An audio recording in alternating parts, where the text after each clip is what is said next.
Johnny Roven, employment lawyer. It's important to understand what exactly harassment is in the workplace.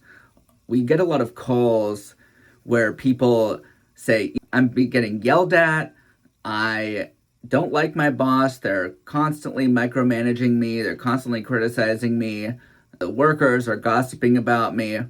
It's becoming very hostile. Are any of these actionable? No. The answer is no. It's not illegal for a boss to yell at an employee. It's not illegal for random gossip to occur. So, harassment in the workplace is very specific.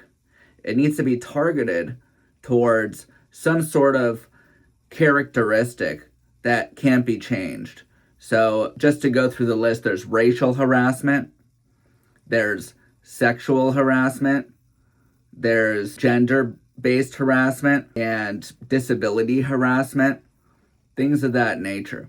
Racial harassment, sexual harassment, any type of harassment has to be what we call severe or pervasive. Severe pervasive means that the harassment either needs to be a very shocking, severe means that it is enough to alter a person's work performance or have the ability to alter their performance because of the action.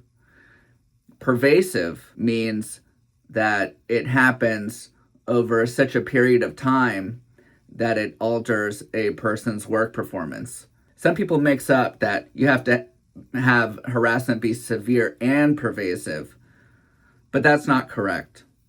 You can have one or the other. And depending on the jurisdiction, different definitions will apply in different circumstances. So when we're conducting an intake on a harassment case, I'm going to be asking for the quantity. How many times was the statement said? Over what period of time? Was it weekly, every day, every hour, monthly? And when did it start? When did it stop? And exactly what was said. So a lot of times people will come and say, I don't really remember. I don't remember exactly what was said.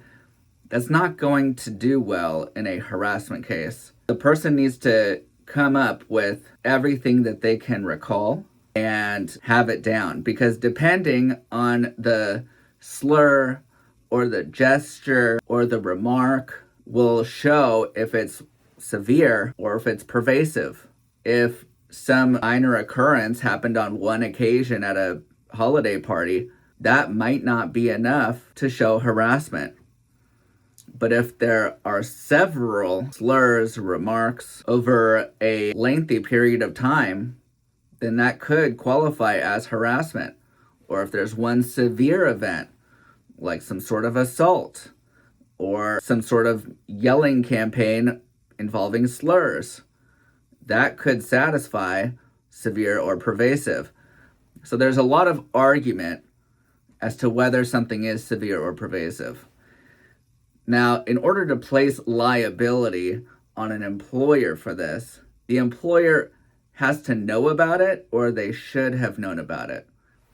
So if a coworker whispers something in your ear, something that would be highly offensive, and the employer has no reason to know about it, and they never knew about it, that they're not going to be liable for that kind of harassment unless some crazy circumstance occurs. Typically that involves where they'd been engaging in this activity with other workers, so the employer should have known.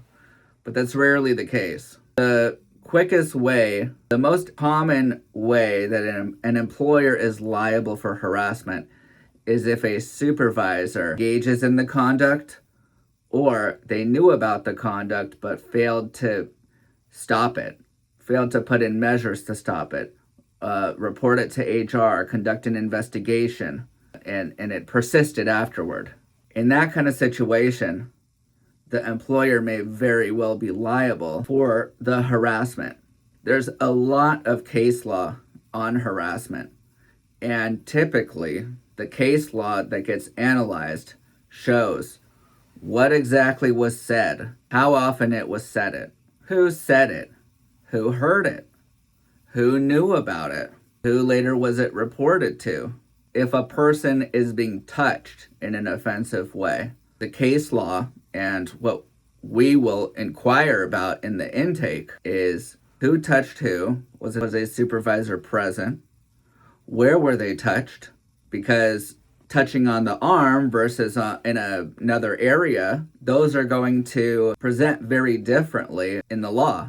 Where they were touched, how often they were touched, those are going to be the inquiries about whether an employer is going to be liable for harassment.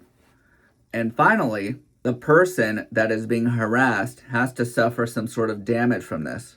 Typically, this is in the form of psychological harm, or what we call in California pain and suffering damages. That can be in the form of humiliation, grief, anxiety, inconvenience, loss of enjoyment of life, depression, and others. Sadness. The best way to prove pain and suffering is to go and seek professional help. That doesn't mean talking to your friend, talking to a parent or a sibling. It means going to some sort of medical provider, psychiatrist, and the more severe the treatment, the higher the likelihood that the damages will be significant.